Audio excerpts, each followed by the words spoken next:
But your ass! You will not laugh. You will not cry. You will learn by the numbers. I will teach you. Now get up!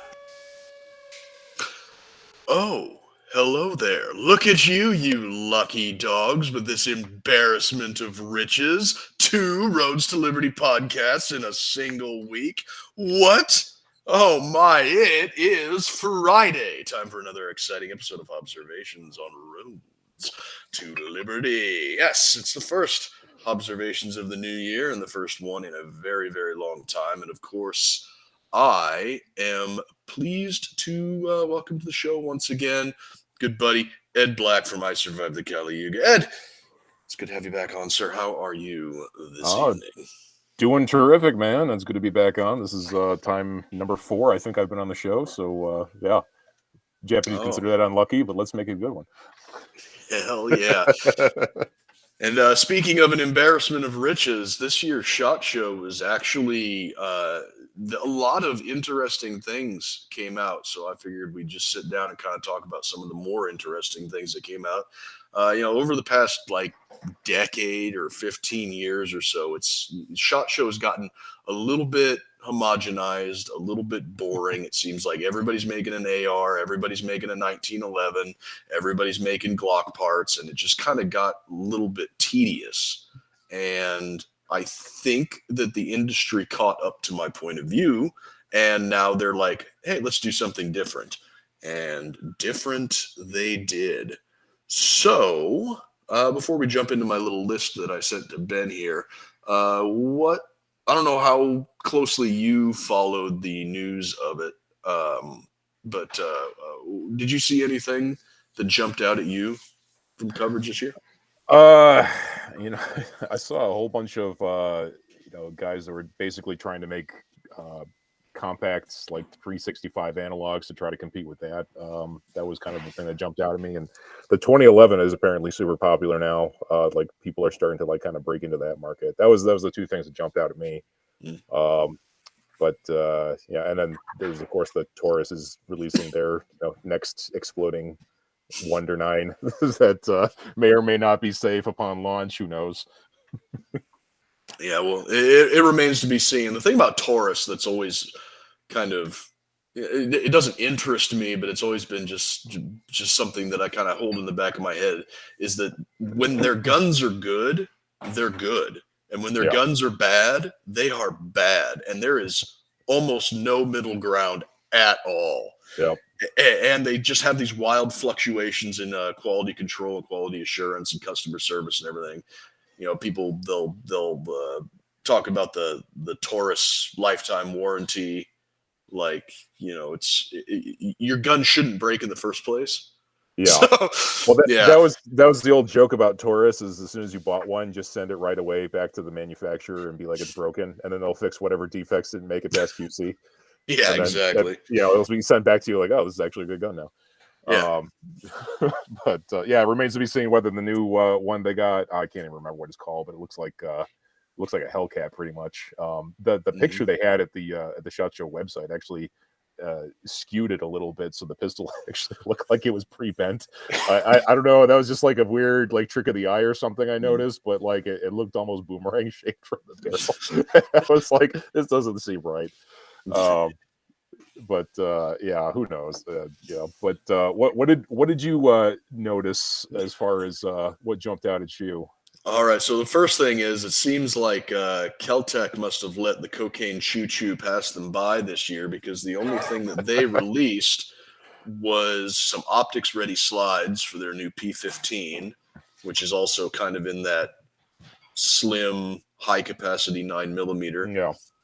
Which, that it's a Keltec, you get what you pay for. Right. But they released some optics ready slides and a 410 KSG, and that's it that I heard from Keltec. So they let the cocaine choo-choo pass them by, and it pulled up to the station not once, not twice, but thrice for POF USA, Fight Light Industries, and Bond Arms are all releasing black aluminum magazine-fed monstrosity lever-action rifles. 1 in 9. And I gotta interrupt, Hobbs. Yes. TOS already. I don't know what you said, but How? we talked about it last night. We were talking about guns. TOS. Oh well, it's yeah, we're just talking about guns, and that's probably upset. I didn't even drop any N-bombs yet. Don't tease us with things to come. But yeah. So yeah, 3 box magazine fed lever action rifles, 1 in 9mm and 2 in, well, I guess they could really be any caliber you want as long as it fits in an AR mag, because they take AR upper receivers, which to me it's just ugh. You know, they look kind of weird. I don't know if Ben pulled up the pictures for them or not, but let's go with the order I have them in my list here. POF USA, they call it the Tombstone, which is a 9mm proprietary box magazine, because they already fucked up there. You know, why are you going to reinvent the wheel when the CZ Scorpion has a perfectly good magazine? But right there is the POF USA Tombstone. And this is actually the second of the 3 that I saw was released. The Fight Light Industries one was the first one, and that was like 5 or 6 months ago. But none of these look all that great to me. But out of the 3, I'd say the POF probably looks the least offensive, just because everything is kind of there. Yeah, it looks like whoever developed that was just kind of like binge playing Borderlands for, you know, a couple of days, and then they were just like, you know what would be cool? That's I think that just kind of like hit the cool buttons of whoever was like building that thing, and then they're just like, fuck it, we'll release it just like that. Yeah, and because 9mm is such a short cartridge, you're going to have a short throw on that lever, so the magazine can be kind of scrunched back up to the trigger guard, and it aesthetically looks more pleasing than the 5.56 versions. The 5.56 versions, because they utilize an AR upper receiver, and you have that longer stroke of the bolt that's necessary to accommodate that longer cartridge, the magazine sits so far forward of the operating mechanism and the trigger guard and everything, it makes my teeth itch.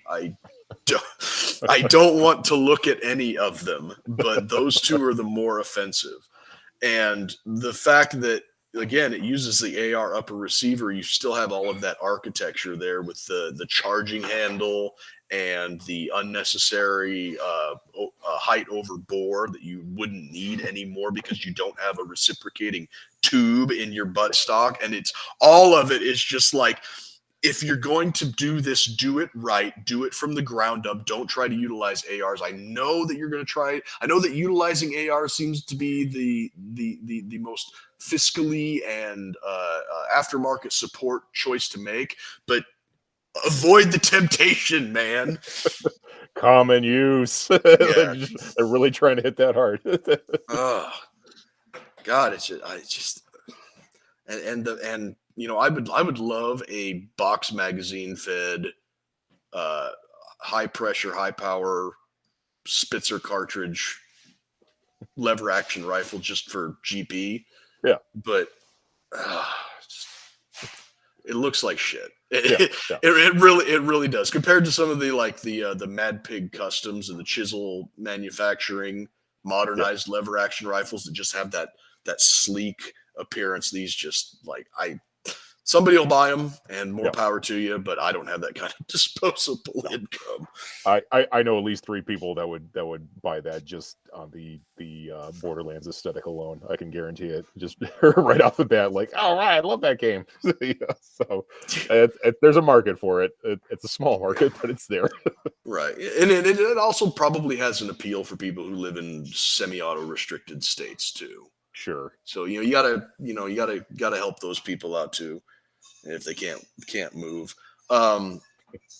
Yeah, I don't know. I was about to go off on a tangent about how much I hated the Borderlands games. It's like oh, they're crap. It's like Borderlands is Fallout that was written by a high school football team locker room for people with no attention span. Okay, so let's now that we've kind of trashed on the tactical lever action market, let's move down to Lebedev we have at home. Here we go. The one that I've been My boy. yeah, look how they massacred my boy. No, but yeah, the Rock Island Arsenal 5.0. This came out of left field. I heard nothing about it, and then it was everywhere. And it's got that low bore axis. It's an internal hammer fired, so it's got a nice trigger. And it uses a completely new, completely novel operating system that they call RAM valve system, which makes no sense at all if you've seen this thing taken apart. There's no valve, there's no gas port. It's a locked breech system, but it's done in a completely different way. But what's your initial take on this? Well, I mean, Rock Island's just like a 2-hour drive for me, so I'm gonna actually just check it out in person, to be honest. But it looks neat. I'm not a big fan of that grip angle, but you know, I'm a Glock nerd, so I'm used to the fucking wonky one that nobody else likes. But yeah, I'll try it. It looks cool. I definitely have piqued interest on it just from the new novel action alone. I think that's just like, yeah, okay, all right, sign me up. Yeah. The way that it works is it's got this. The barrel doesn't tilt or rotate or anything else like a normal, like basically any other handgun at all, and it's Right. it's not a delayed blowback like a HKP7 Sure. or the Laugo Alien. The way that it works is there's a locking block that's actually up in front near the muzzle, and it slides up and down, and it's controlled by a camming surface in the frame that's a steel camming surface and a camming surface on the guide rod, so that when the gun recoils, the slide initially goes back with the barrel locked to the slide, and then that locking block hits the camming surface on the guide rod, which then pulls it down and allows the slide to reciprocate, leaving the barrel in place. It's a really slick system. It's one of those things that's like so stupid simple, you're surprised nobody else has come up with it before. Yeah. And it looks like it's got virtually no load-bearing parts or anything to break other than that locking block and the locking shoulder in the barrel. It's really pretty slick. Yeah, that part's pretty interesting to me. I'm wondering how it holds up under, like, you know, stress tests or something like that, because that seems like a point of failure right there. But yeah, I'd be curious to see how it fares, because that's really cool. Yeah. I imagine that makes it like a super flat shooter too, because it's not like jumping up and down all the time. You know, it's just like right there. Yeah, and it's got that low bore axis like a CZ75 or an IWI Jericho. Right. That's like just way down in the frame. It's got full frame rail support from end to end. And, you know, Rock Island gets a lot of shit for being like a budget Filipino garbage gun company. But I think that reputation's kind of undeserved.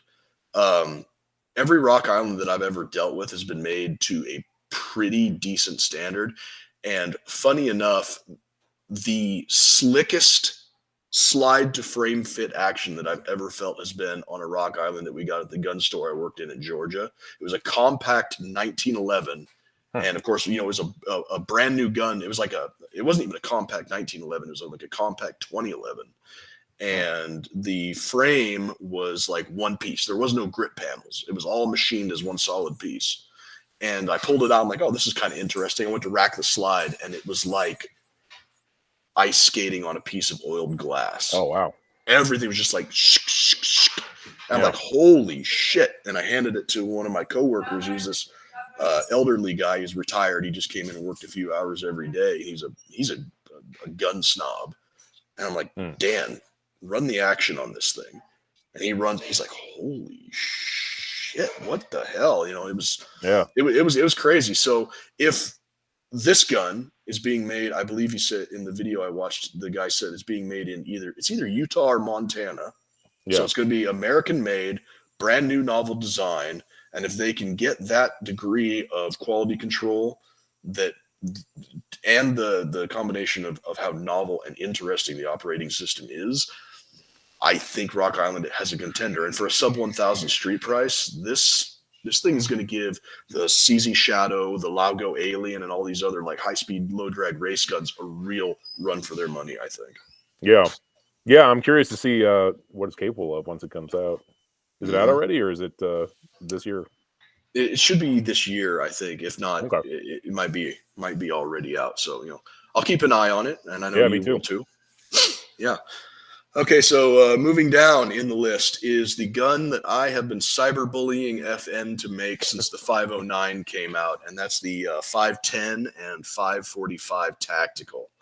I have an FNX 45 tactical. It's my favorite handgun. Absolutely love it. It's got all the features that I want or need. The only thing I don't like about it is the double action, single action trigger. It's kind of crummy.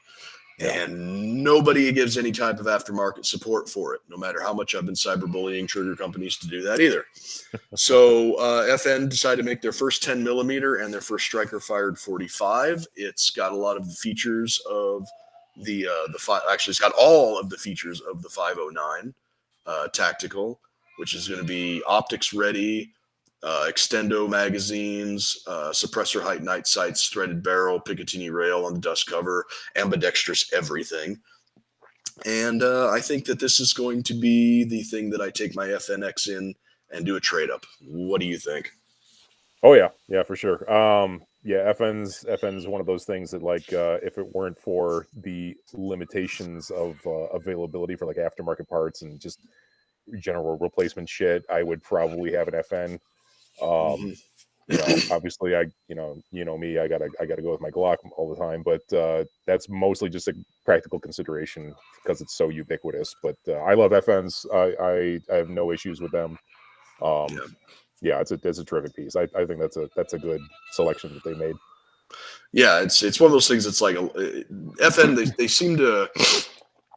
seem to be behind the curve on getting these things out, but I want to believe that they're working hard behind the scenes to get it right before they put it out. Not using the customer as a beta tester. Right. And that's why it takes so long for these things to come to market. Because the Smith & Wesson M&P 10 came out like a year and a half, 2 years ago. Yeah, something like that. Yeah, and it's just like, okay, what's going on? The 509 came out because they wanted the MHS contract, which it unfortunately lost. But then it's like, okay, well, they're going to put it on the commercial market. Where's the 40? Where's the 10 mil? Where's the 45? Yada, yada, yada. Yeah. And so, it took them a while, but it's here, and I'm happy, and I'm looking forward to saving my pennies and trading my FNX against it. Yeah. And you are right, though, about the lack of aftermarket support for it. That's really my only gripe with FN, honestly, unless it's like a high power, which has been in service for forever. There's like fucking nothing for them, and you're basically like, well, this is lateral move from my G19, I guess, for the most part. So I'm just gonna stick with it, I suppose. But I liked it. I have no issues with it. I enjoyed shooting it. There was no problems on my end. I don't understand why the aftermarket support isn't there. I'm probably just gonna have an anecdote for every single thing on this list here. But years and years ago, I called up G-Code holsters because I was on their website and I wanted one of their level 3 retention holsters to put on my plate carrier, my battle belt, and I called up their customer service because I didn't see the FNX on there. I'm just like, do you guys do like custom work or he's like, well, what kind of gun you got? And I said FNX 45. He's like, yeah, we don't support that. And I said, why not? And he's like, it's just not a common enough gun. I'm like, yeah, but in the drop down menu, there's support for the Walther PDQ, and that came out like 4 months ago. Mm-hmm. And he's like, yeah, well, it's like, he's like, why don't you just get a Glock 17? And I'm like, I don't want a Glock 17. I like this thing. And I'm like, why don't you give the customer what they want? And but whatever. Needless to say, G-Code won't be getting my business anytime soon. No. Okay, so Yeah. yeah, this one we were joking about backstage. I could probably fill out an hour talking about this topic alone, and that is just the absolute state of Palmetto State Armories right now.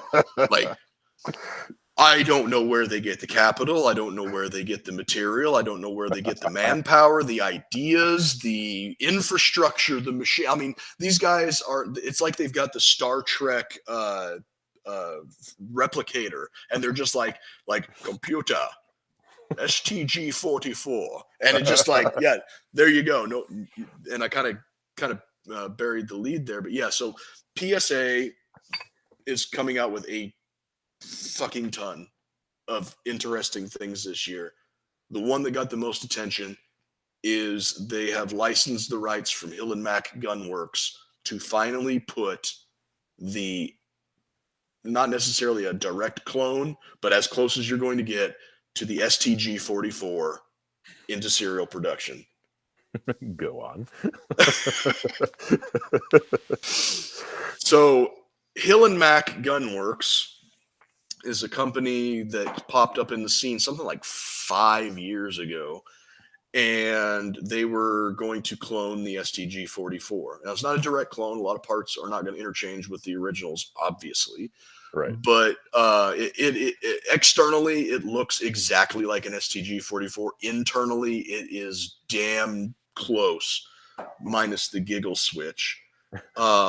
But Hill and Mack, they did like a Kickstarter type of thing. They got a bunch of pre-orders, and it just, one problem after another, tolerancing issues because they had original blueprints from World War II, Right. but the blueprints didn't have tolerancing on them. It was just like, this thing is 3 millimeters wide with no plus or minus tolerancing. So they had to, it was just one setback after another.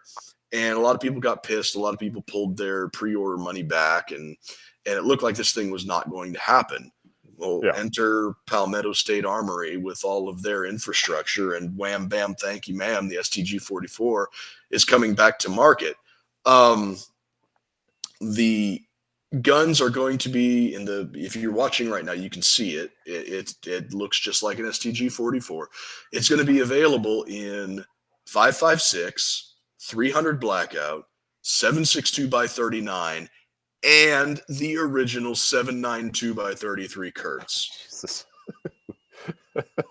Which, if you choose any option besides 7.92 by 33 Kurtz, turn in your LARP card and I know. go home. Yeah, I can't wear a boot with this shit. Man, all right. The one thing that kind of like concerns me is whenever you're monkeying, and this is just something I've noticed, whenever you're monkeying with like old platforms that were made when machining tolerances were just fucking sloppy as shit because they're all handmade, you do run into issues where they tend to jam up. This is the notorious problem with like the 1911, for instance. So that would be like my one kind of like concern right off the bat is like, okay, is this thing gonna just completely eat shit every time you're trying to fire it? Obviously, I mean, I'm still gonna try to get one because why the fuck not? I mean, that's so fucking cool anyway. But yeah. So in addition to the bone stock models and the 4 original calibers that Hill and Mack was originally going to put these out in, a few of the changes that they've made, other than just some things to keep you from throwing the full auto parts out of an original into one of these new ones, is the big changes is the rear sight block there is actually held on by a couple of screws, and you'll be able to replace the rear sight with a section of Picatinny rail if you want to run a red dot. And the magazine well on these is actually Stanag dimensions. So you can run your P mags, your GI mags. They do have those ones that look like original World War II magazines. They're those ones that look like the originals are going to be available in all 4 calibers, which means you could probably take one of those and throw them in your AR if you wanted to get froggy with it. But it's like just the absolute drip of this thing. Yeah, and they're talking about paratrooper stocks, and it just the thing weighs close to 11 pounds, so it's not going to be like something you're gonna be doing any serious work with. But just the fact that it exists tickles my pickle. I mean, if people are going to call me a Nazi anyway, I might as well just fucking go all out. Yeah, like, just You own don't it. say. Yeah. Yeah. So yeah, PSA. So that's and the STG-44 is going to be one of many of throwback and retro style of guns that they're going to be coming out with. On the in the vein of the people calling me a Nazi thing, one of the things that I've heard rumors is the possibility of reproduction Lugers. There we go. Well, you could get these wet, I assume. At least I don't know marginally. I don't know if you've ever fired a real Luger before, but just a repro. Yeah, it's so smooth, so smooth. And if they're going to be doing things like Picatinny rail sections and paratrooper stocks on the STG-44, can you imagine if these absolute mad lads decided that they were going to make a high cap Luger, a double stack Luger? that would be so awesome. A Glock mag compatible double stack Luger. I mean, the grip angle's already there. Yeah, so. I'm just making the switch right now. I'm just gonna tell you, if that happens, it's I'm just on like Donkey Kong, man. Yep. So in addition to that, the Luger thing was just a rumor that I saw in one post. The guy said that he was hanging around the PSA booth and thought he heard one of the guys mention that Lugers might be on the table. So in addition to that, PSA is also coming out with a retro line of ARs from like the Vietnam War era. They got an M16A1 clone, a Colt, I think it's like 735, which was like the precursor to the M4, and a Colt 635, which is the 9mm submachine gun version. These are all going to be under the banner of the Harrington and Richardson Company, which PSA bought the rights to after Remington decided to take a dump. Right. But possibly more interesting than a retro AR under the H&R line is they're going to make M1 Garand reproductions. Oh. Yeah. All right. Bring the ping.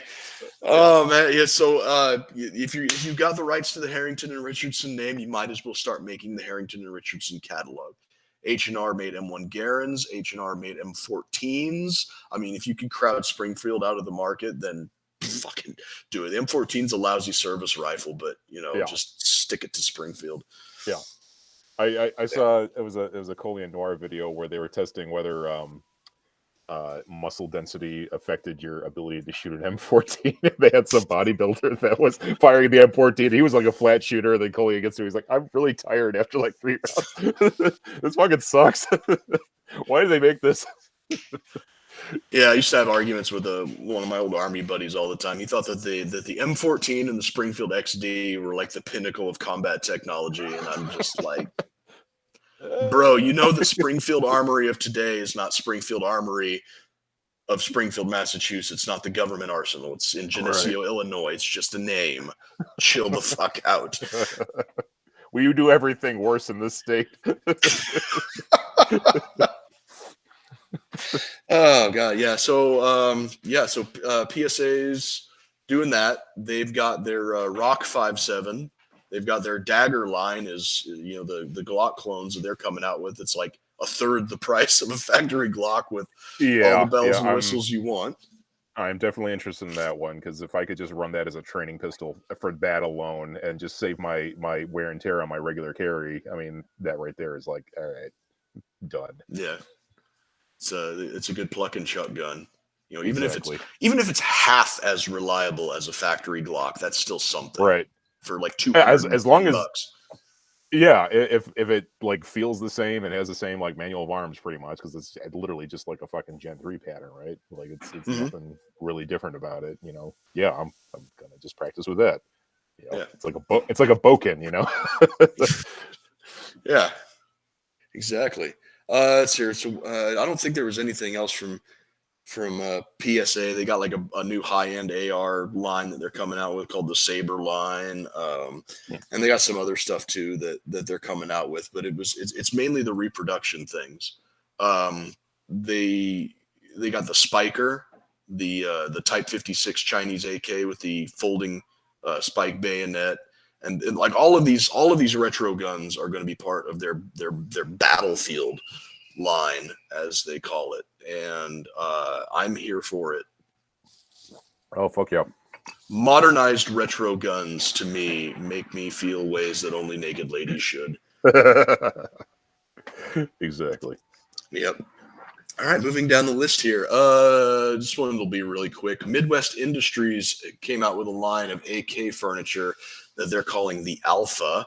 And this, to me, is filling the niche that was left when Americans couldn't get Zenitco anymore due to Russian sanctions. These are M-LOK compatible, built like a tank, and they've got a really cool hinged Picatinny rail dust cover that actually integrates to the hand guard instead of like the rear sight block or something. So you don't have that wobble that you get when you get those rear sight replacements. And you can still use your stock AK rear sight. Now, I love AKs, and more options the better. Yeah. Where's my fucking Lebedev then? I'll call Palmetto State and have them get right on it. Yeah. You guys fix that problem. I need my workaround. Yeah.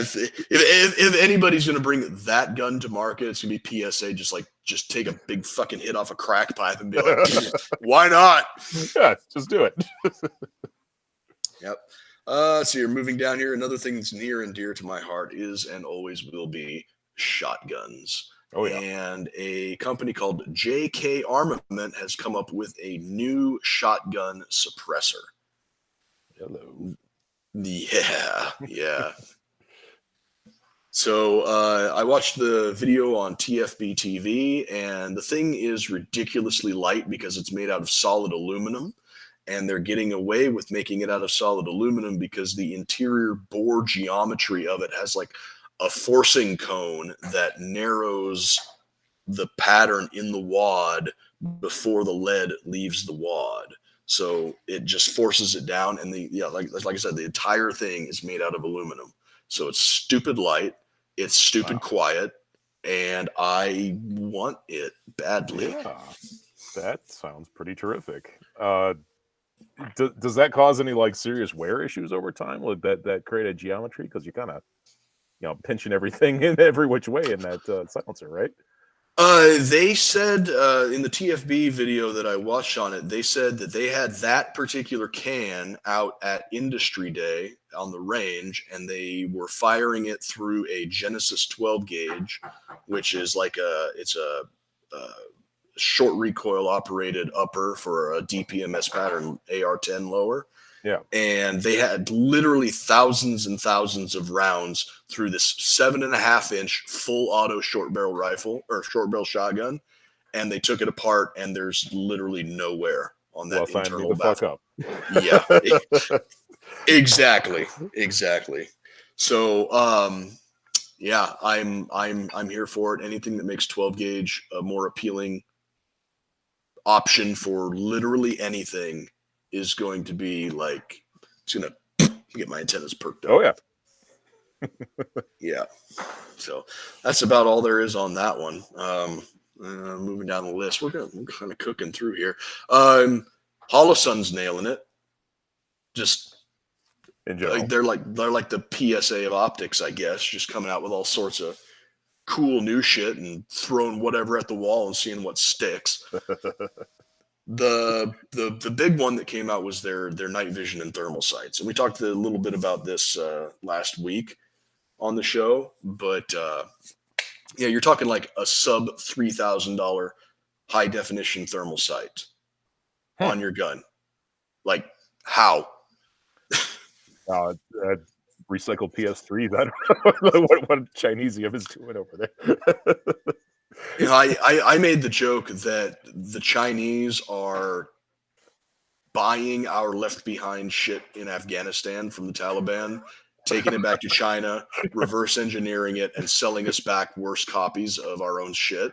See, you joke, but it's probably not far off. Pretty sure that actually happened.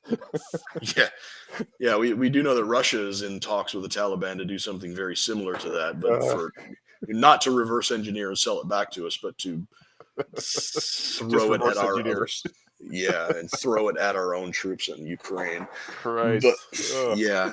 So one downside to that thermal sight that I read was that the effective range of the thermal optic was only like 60 meters. Like out past 60, you get kind of a falling off of the thermal detection ability. But when you take a look at the size of this thing, take a look at the capabilities of this thing, and take a look at the price of this thing, for I don't know if it's hardy enough to put to serious use for things like room clearing and stuff. Yeah. But at sneezing distances, sign me up, man. Yeah, that seems like what it would be good for anyway, if it's just limited to 60, because, you know, if you're just smoking out a room and door kicking, I mean, that's kind of like, all right, you know, you know, what's an average room? 30 feet, you know, like, yeah, that's fine. Yeah. That and short range, like deep woods hunting, like hog hunting in the middle of the night. That, you know, I could see myself putting that or the night vision one on a shotgun and going ham on whatever. Yeah. Yeah. So $2,300 MSRP, I think, on the high def thermal, and like $2,000 on the low def thermal, and something like $1,000 or $1,200 for the night vision. To me is yeah, I mean, it'll get you bullied on K pages, but fuck those guys anyway. So yeah, they're just kind of gripe about whatever. Yeah. Gun snobbery is a cancer. Let's see. So yeah, Holosun's nailing it with that. They also have a new reflex sight that has an internal non-user serviceable battery, but it's also got a large solar collection field, and I believe a USB charging port. Yeah, there you go. Which awesome. More people need to be doing shit like that. Yeah. Plug it in while you're doing a chase, and then unplug it when you jump out of your car. It's pretty great. Yeah, it's got shake awake, so you know you just leave it on. It's got all your bases covered. When you said shake awake, for some reason I was thinking of the 365's little issue that I ran into recently. No, I mean the optic is like you set it down. If it sits still for a certain amount of time, it turns itself off, and then as soon as it senses movement, it turns itself back on to save battery life, which is awesome. You know, that's what you want. Yeah, so that's cool. The next one that kind of jumped out at me, just because I like seeing alternatives in this space, is IWI is manufacturing the Carmel here in the United States, and it's available for purchase stateside here. It fills that Scarlight ACR G36, you know, bulky polymer, super light, advanced piston driven AR alternative. Do we got a picture of that one, Ben? That's on screen right now. Yeah. I'm still seeing the STG there. Oh. But yeah, it's I got a bit of delay on mine. Apparently. But yeah, the Carmel, it's basically just that. It's a mostly polymer, 5.56 Stanag magazine, folding stock, non-reciprocating forward-mounted charging handles. You know, fills the same niche as the Scar and the G36, Beretta ARX. You know, looks kind of bulky, but it's a lot lighter than it looks. Yeah, it looks like a G36 with the handle almost. Mm-hmm. Yeah. Oh, that's cool. And it's Oh, yeah. IWI. Say what you will about the state of Israel. We're not allowed to go down those roads, unfortunately. But they make a really good, fine shootable. Yeah, And yeah. Everybody so likes a table, right? I know I do. And last one on my list is the one that also came out of left field and took me by surprise and portends good things coming in this space, and that is the Smith & Wesson M&P 5.7. Yes. I want more Yes. 5.7s in everything. I want every company to adopt it. I'm going to make a switch to the Glock 5.7 in 2050 when that happens. Yep, you're only 15 years and a large government tender away Yep, from the Glock yep. 5.7 being a reality. And when it happens, I'm making that switch. But yeah, it's baby steps. Yeah, baby steps. Maybe after Gaston dies and somebody else takes the company over, it'll be like a Yeah. Bill Ruger type Yeah, of exactly. situation where he was like adamant that Ruger's never going to sell high cap magazines and we're a sporting arms company. And it's like that dude wasn't even cold in his coffin yet. And somebody was like, yeah, we're crank those 30-round Mini 14 magazines out and get to work on a polymer frame Wonder 9 like yesterday. Yeah. I have nothing but good things to say about 5.7, and I want more of it. That's pretty much So that's a good forward momentum, I think. Right. Yeah. So this thing here, it's radically different from everything else out on the market. Are you okay? Oh yeah. Yeah. So this the first thing that jumps out at me, other than the 5.7 chambering, is the fact that from the factory, this thing is going to have threaded barrels and optics ready slide Hey. from go. All right. And the MSRP on this thing is $699. Well, stop, man. I can only get it so erect. And it's a 22 plus 1 capacity. All right. So comparing it to the others in this space, you have, of course, the legacy FN 5.7. Right. Which, as much as I love FN and I love all of their products, they are getting the shit kicked out of them in this particular market. Yeah. The 5.7 has recently had a Mark III upgrade that I think looks like just awful compared to the original. No threaded barrel option, no optics cut. Oh, actually, no, it has optics cut, but no threaded barrel option for the FN. I believe it's a gas, might be a gas delayed blow, some type of delayed blowback, and 20 plus 1 capacity, full polymer magazines, and an MSRP of like north of $1,200, something absolutely ridiculous. Yeah. They need to do something about that. That's Yeah. really what's kind of preventing that thing from like becoming like a mainstream contender in the concealed carry space. It's like what are you doing, guys? Come on. Yeah. That and the cost and availability of effective ammunition. Like there's no reason why it should be like so fucking expensive either. I mean, like what's special about a fucking 5.7 round versus a plus P9 millimeters? Yeah, I don't get it. Well, there's just no option. Well, historically there have been no options to actually use the round, but now that the guns are catching on, the ammunition supply is going to catch up, and I'm just I'm willing to bet that PSA is already getting the tooling to make their own 5.7 ammunition. Well, they better because they're doing. I mean, just kind of circle back to PSA. They're getting the tooling and machinery and everything necessary to make their own ammunition in house. They're going to start off with the steel cased ammunition that was banned from Russia. PSA is like, oh, we'll just make our own steel cased ammo with blackjack and hookers. Just horning on Tula's gaping hole that is left behind in us.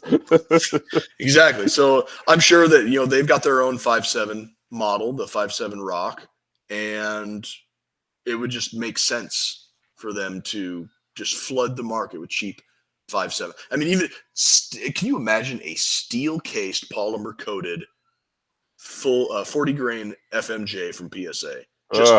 Just dump it on the market. Just get it out there. Yeah, hard and fast. Oh, I love it. So FN dropped the ball with their offering. So then the next contender to step into the space was the Ruger 5.7. Right. And I like Ruger products. Usually some of their stuff is kind of cheesy, but again, they stepped in, and I believe it uses a very similar operating system to the FN. It's got that Ruger American styling. With the stip, it's got a good texture, but the grip feels a little bit blocky. I'm not a huge fan of the way that the Ruger feels, but everything I've read about, it's a solid contender, solidly built gun, and it has optics cut and threaded barrel options, but those are extra. And then PSA came out with the Rock. Hey, I think you're forgetting somebody, buddy. Let's not forget the Keltec P50. The Keltec. Well, I don't count the Keltec. I think of the Keltec P50 as more in like the submachine gun or pseudo submachine gun, like pistol caliber carbine space. But yeah, you're right. They are technically classified as a pistol. Yeah. It takes the P90 mags and hinges open like the top cover on a machine gun. The cocaine choo-choo was particularly uncut that day. And then the PSA Rock, which is essentially your Gen 3 Glock in 5.7. Yeah. Tilting barrel, 23+1 capacity, $600 MSRP, options for threaded barrel and optics cut. Doesn't get much more simple than that. They just stretched their dagger out and threw 5.7 in it, and primo. I mean, I'm ready. Yeah. And then the Smith & Wesson comes around. Optics ready and threaded barrel from Go, and has a very unique gas-operated rotating chamber design, which is pretty slick. Yeah.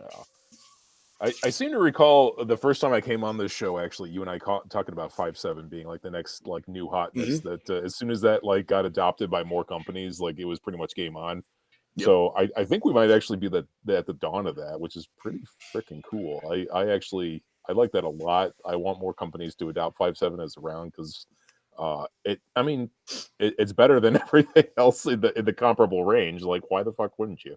Mm-hmm. Yeah, I totally agree. And yeah, you are right. It's like the first time you were on, I think it's 3 years ago is when I did a SHOT Show roundup with Tim Harmsen from Military Arms Channel, and we said the exact same thing, because that was when the Ruger, I think it was the Ruger and the Keltec came out that year. Yep. And he's like we're on the birthing of a 5.7 renaissance, and I unironically blame, as long as it took on the COVID and the supply chain and people being forced out of work and everything, I think we would have seen this a lot sooner if that didn't happen. Right. No, I agree. But yeah, I mean, if it's happening now, I mean, that works too. I'm all aboard. Choo choo. Let's go. Get on the 5.7 train. Yeah, and I think that if I do manage to go out there and buy myself a 5.7 pistol for shits and giggles, I might have to abandon my FN brand loyalty and go with the Smith & Wesson, because it really does look like it's the best option out of all of them. Yeah. Of all the offerings at the moment, yeah, you can't beat that price point either, especially compared to the FN 5.7. Yeah. Okay, so Just Jared over here in the comments, I think it was Fiocchi that placed an order for 20 million bullets a few months ago. Hottest bullet for a couple of months. So that commenter, that's my brother, and he works at Hornady. Yeah. And so are you talking about the blue tip VMAX, or are you making a 40 grain FMJ? Just let me know in the comments down there. But yeah, Fiocchi, I believe, are the ones that load. You get the blue box 50 round FN with the blue tip VMAX. I think Fiocchi loads those for FN with the grapefruit exit wound. Like, yeah, the bullet that's got like 2 inches of penetration, but it's like you Yeah. got shot point blank with a shotgun full of bird shot or something. yeah. Yeah, it's pretty nasty. Hey, I just want to throw in one thing from SHOT Show for me. Yes, sir. Let me get it up here. It's why isn't it sharing it right? I'm stuck on the STG, so I'm just going off what you guys are saying. You're stuck on the STG. It was Yeah, it Canix. hasn't showed. It was Canix. Did you see that one, Hobbs? Which one? I cannot get it to share here for some reason. Let me reshare it. Is it their Miami thing? No, it you know, Canic likes to say, if you're going to shoot, you may as well look like RoboCop while you're There you doing go. it. Oh, Jesus Christ. All steel TP9 SFX. Now that's going after Walther's PDQ X or whatever the hell their steel framed PDQ is called. Yeah. Also, you can get it with a compensator. You know, we all know what you'd be compensating for. if you need to get your pistol that long. Let me just there it is with the compensator. Jesus Christ, it is a RoboCop gun. Yeah. that was the thing I saw from SHOT Show that I thought was funny. Man, that is Canic, what are you doing between this and the weird Miami Cerakote meme guns? It's like, come on, man. So yeah, so that'll pretty much wrap up the SHOT Show.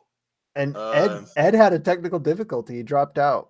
So oh no, I was wondering he wasn't laughing. Yeah. Oh, here he's back. Okay. Yeah. Yeah, I was gonna say, yep, 3, 2, 1. What's going on? There he is. All right, cool. All right, cool. Yeah, he's back. I was gonna say, yeah, Canic, they built like a competition trigger, and then they just built like kind of a okay gun around it, and they've been ghosting on that for years. It's the TP9 is basically just an updated clone of the old Walther P99. Yeah, they're gonna have to start paying them. Yeah, the P99 probably had the best out of the box trigger of any striker fired gun factory. Right. Yeah, so it makes sense that, you know, if you're gonna build an okay gun around a competition trigger, that'd be your good starting point. Yeah. And I have a Canic, and that describes it very well. Yeah, yeah. Yeah, and everyone that I've shot has had a excellent trigger, just like a P99. Yep. So yeah, I think that'll cover the SHOT Show. We're at almost an hour right now. Hey, I mean, padded that out pretty good. What else is on your mind? What's on your radar? Oh my God. Yeah. Short of leaving a ton of dead air, I just I finished issue 1 of the comic, and that's going to be released in paperback soon. Finally, after 4 years of releasing webcomics daily for y'all, I actually have a hardcover. Tell us where we can find it. Where can we find it? It'll be on the page. It's facebook.com/ISTKY85. That's I Survived the Kali Yuga. And yeah, I'm starting pretty much all the serials from scratch. So I finished issue 1, and that was the first story arc. And it's got all new artwork, padded out story. It's been pretty well received by everybody that's read it so far. So yeah, I didn't you read it on the toilet there, Hobbs? Like the whole thing? Not the one you're working on now, Sound in the Silence, but the one before that. Yeah, issue 1. Yeah, that was I did. I had completely forgotten about your Duck webcomics page until I saw you comment in one of your posts. I was like, oh shit, that's right. Then I went in there, I saw it's like 96 pages long, and I'm just like, well, time for a no CD on the clock dump. Yeah, it came out pretty well. I'm pretty happy with it. You know, I could always do better, but that's what the last couple of years have been for, is slowly improving. So yeah, that'll be probably released later this year, and that's what I've been working on. And Apart from that, it's just been, working every day, usual caseload and yeah. Yeah, all that fun shit. The story was compelling, and it left me on a cliffhanger. I'm like, well, what happened to Matt? I got to know. Yep. That's good. I'm glad everybody's receiving it as well as they did. And yeah, that was like meticulous. Like I did a thing where I started partitioning the comics out. I do my daily kind of satire strips, which are kind of, they got my daughter's inventions now as the primary characters, like Toucan Dog and the Rainbow Horn Walrus and all the other various things. She'll basically come into my office and be like, "Hey, Daddy, draw this," and so I'll kind of cobble it together, and then that just becomes a character in the satires, and that's kind of taken over the main Facebook page, and then on the side, in my actual like free dark hours time, I'll write these serials out, and that's why the artwork's kind of dramatically improved over what it used to be, and things are getting a little bit better. Yeah, see, there you go. Like I could cobble that shit together in like 5 minutes, but yeah, the other stuff I actually take my time with, so it's coming out pretty good. Are you using like one of those wacky new AI art programs to help you put together? Actually, yeah, stuff? I have a plugin with the newest version of Photoshop that the AI kind of draws with me, and I'll give it some prompts for mostly just backgrounds. Honestly, like it's not very good at like doing storyboard style stuff, but it is good for scenery, backgrounds, that sort of thing. And I'll ask it to kind of draw something for me, and then they'll give me a nice backdrop, and I'll just put the foreground characters in there. So it's a tool. It's not going to replace us as much as people fear. I think if you use it as a tool, it's going to really benefit the medium. And if you just kind of fear it, then you're going to get left behind. That's kind of my take on it. It's a labor saving device, like a washing yeah, exactly. machine. Yeah, I could spend fucking hours either drawing that out or a little bit less time trying to find a royalty free stock image to use as a backdrop, or I could just create it with an AI program, and I've chosen the latter. Well, it looks good. I appreciate it. Yeah, it definitely has a different vibe to when I first started following you, but overall it's an improvement. Well, I appreciate that. It's a labor of love.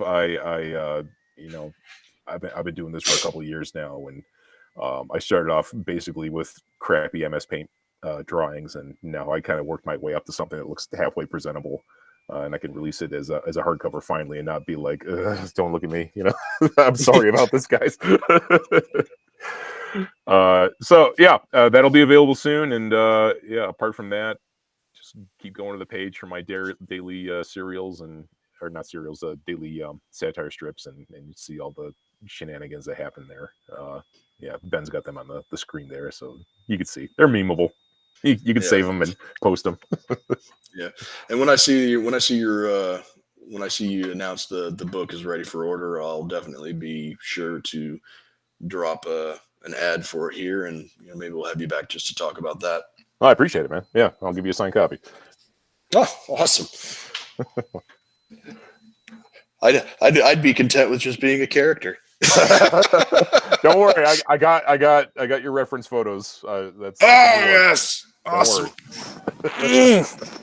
If you need anything else, just let me know. But yeah, so that'll pretty much cover it for tonight. Ben, you got anything? No, I got nothing.